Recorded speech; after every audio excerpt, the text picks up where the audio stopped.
Should the NBA be scared of the new Big Three consisting of James Harden, Kyrie Irving, and Kevin Durant? Long answer, no.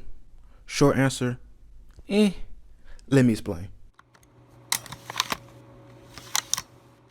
You see, on paper, the Nets probably are the most unbeatable team in the league right now. But as you know, that's on paper. In real life, they have two of the most problematic players at the time, with Kyrie Irving basically dropping off the face of the earth, then randomly appearing at a party, and James Harden saying he wanted to leave Houston before the season even started, and has expressed his unhappiness with being with the Rockets. I don't know how the Nets are going to work that out with James Harden now come on to the Nets. So I can guarantee you there are going to be some ups and there are going to be some lows. But with the ups, oh my God, Nets fans better be ecstatic.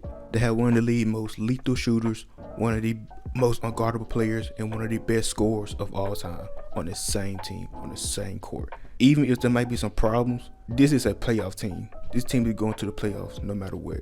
But the question is, who is going to lead them to the playoffs?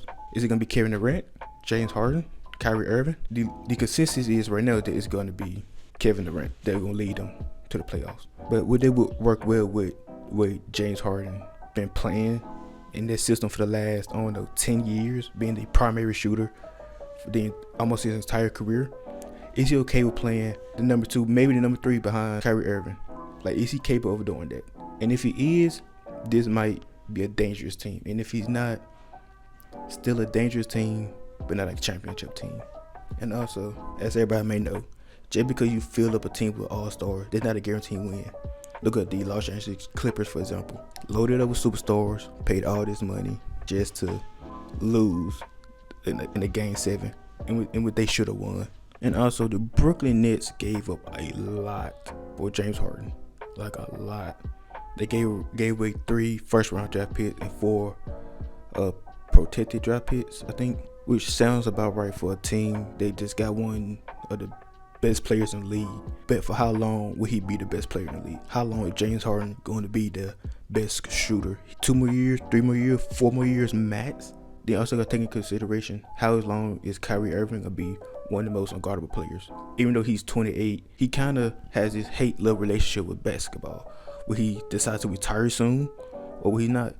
Will he decide to keep playing to get better, or will he decide to sit back and just enjoy the ride? Who knows? Speaking of Kyrie Irving and problems, he just disappeared, then reappeared at a wedding with faceless masks, which would then lead to more consequences with the NBA and with the Nets organization. Which I was surprised to find out that the Nets didn't include Kyrie Irving into the trade for James Harden. At the moment, that seemed like a logical trade. But even so, it seemed like the Nets are in a win now mode, while the Rockets is in it for the long term. Which made me believe if the Nets are in a win now mode but don't win, what happened to the organization? Like what's now? Like what's next? Anyway, I still believe that the Nets will make it to the playoff, but they will not win the championship. I'm sorry, they just won't. Unless Kevin Durant can get into the MVP mode and like do what he does best. But unless that, I don't see this team winning it all. But I hope they prove me wrong. Cause I think Kyrie Irving and James Harden do deserve a championship.